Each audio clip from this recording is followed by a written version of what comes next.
बरबटी किला ओडिशा के कटक शहर में स्थित है। यह किला महानदी नदी के किनारे पर बना है और ओडिशा के इतिहास का एक गौरवशाली प्रतीक है।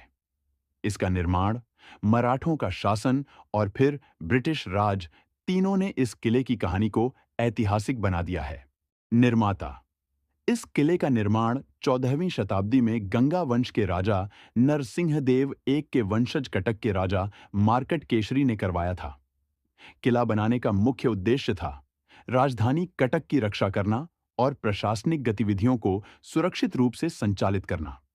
यह किला रणनीतिक रूप से महानदी के किनारे बनाया गया था ताकि नदी की सुरक्षा और व्यापार दोनों सुनिश्चित किए जा सकें। मराठों का शासन: 1791, 1803, 18वीं सदी के मध्य में जब मुगल साम्राज्य कमजोर पड़ने लगा, तब मराठों ने ओडिशा में प्रवेश किया। 1751 में मराठों ने बरबटी किले पर अधिकार कर लिया। यह किला उनके लिए प्रशासनिक और सैन्य दृष्टि से अत्यंत महत्वपूर्ण बन गया।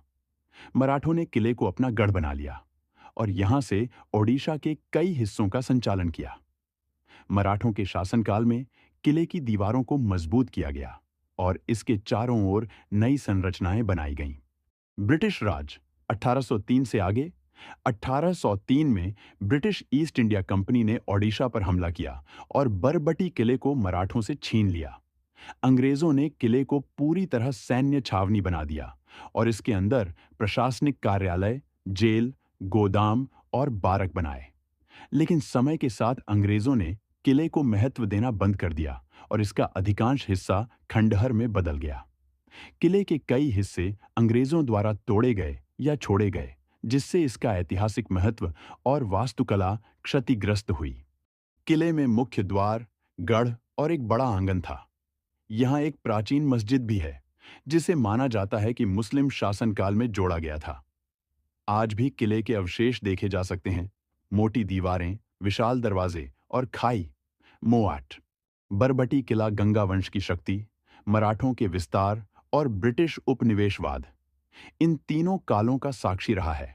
यह किला ओडिशा की राजनीतिक, सांस्कृतिक और सैन्य शक्ति का केंद्र रहा। किले की पुरानी दीवारें अब अधूरी और टूटती हुई हैं। केवल मुख्य द्वार और कुछ हिस्से ही बचे हैं।